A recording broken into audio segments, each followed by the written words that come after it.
سعيد الناصري واحد الاسم اللي كيضحك ملايين المغاربة، ولكن وراه هاد النجاح قصة ديال معاناة وصبر.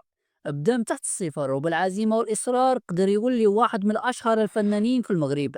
اليوم غادي نهضروا لكم على قصة نجاح سعيد الناصري من البداية المتواضعة حتى القمة. تابعوا معنا الفيديو من الأول إلى النهاية لنكتشف الحقائق المثيرة في قصة نجاح سعيد الناصري. سعيد الناصري تزاد في مدينة الدار البيضاء سنة 1960. من صغره كان كيحلم يكون فنان، ولكن الظروف المادية كانت قاسية. عاش في بيئة بسيطة ولكن حب التمثيل ما فرقوش. بدا كيدير العروض في القسم والمدرسة، وكان ديما كيحاول يتعلم ويطور راسو بمتابعة المسرحيات والأفلام. في الثمانينات بدا سعيد الناصري الرحلة ديالو في المسرح. كان كيدير مع فرق صغيرة وعنده قدرة خارقة باش يضحك الناس ويهضر على الواقع المغربي بطريقة خفيفة وذكية. الجمهور بدا كيتفاعل معاه وكيشوف فيه نجم كوميدي كيطلع البسمة على وجوه المغاربة.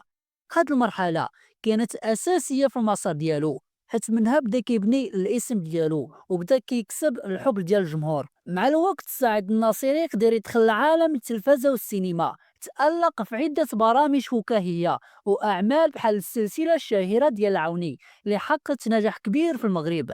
من بعد مشى للسينما وقدم أفلام بحال البنظية وعبدو عند الموحدين، واللي كانوا من أنجح الأفلام المغربية في ديك الفترة، وحطموا أرقام قياسية في شباك التذاكر.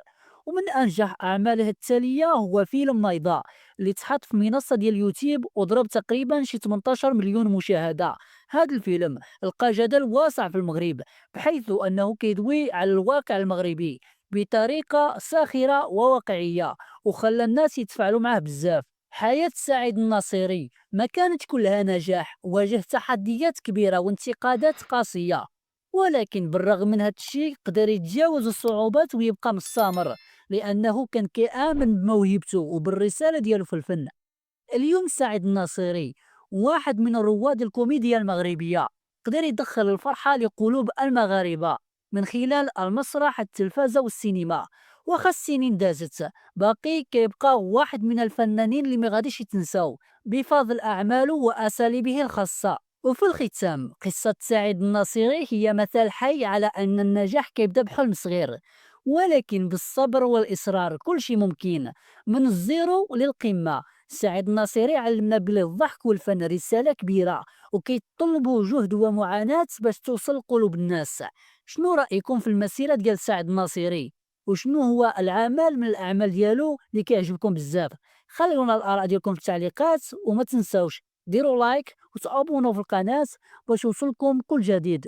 شكرا لكم على المتابعة، ونتشوفوا فيديو قادم بإذن الله.